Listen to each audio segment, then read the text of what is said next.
Gracias. Merci. Monsieur Schaffhauser. Chers collègues, la région des Grands Lacs est la plus grande catastrophe humanitaire. Ce n'est pas la Syrie dont nous avons parlé, plusieurs millions de morts. C'est un pays que je connais bien comme président de l'Institut européen de coopération.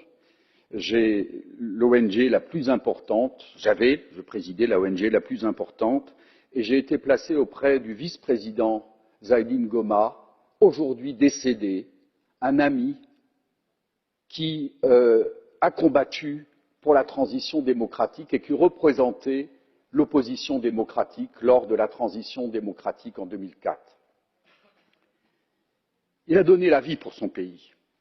Donc parlons de démocratie. Je voudrais vous rappeler une histoire que je connais bien, dont j'ai été moi-même acteur. En République démocratique du Congo, l'opération dite des rebelles masquait une invasion organisée par les États-Unis qui utilisait Laurent Désiré Kabila. Pendant qu'il avançait, les envoyés de Clinton signaient des contrats sur les mines, comme les hommes de Biden actuellement en Ukraine. Parlons de démocratie.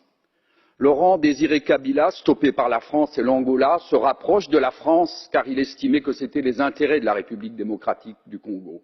Vous, les Belges, et je peux donner des précisions si c'est nécessaire, avec l'autorisation des Américains, vous décidèrent de l'assassiner. Joseph Kabila lui a succédé. Il fut votre homme, mais préoccupé de la souveraineté de son pays et de son indépendance, il ne vous convient plus. La RDC a besoin de stabilité et non de votre interventionnisme orienté selon des intérêts variables. Toute nouvelle instabilité dans cette zone équivaut à condamner à nouveau à mort des millions de civils. C'est toute l'Afrique subsaharienne qui s'enfoncera dans le chaos si cette région tombe à nouveau dans le chaos. Ce dont l'Afrique a besoin, c'est de souveraineté et de développement autocentré, que des gouvernements légitimes se préoccupent des peuples africains et de son développement.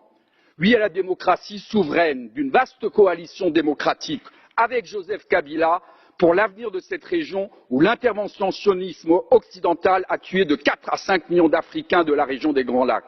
Ce dont les Africains ont besoin, c'est d'être maîtres chez eux.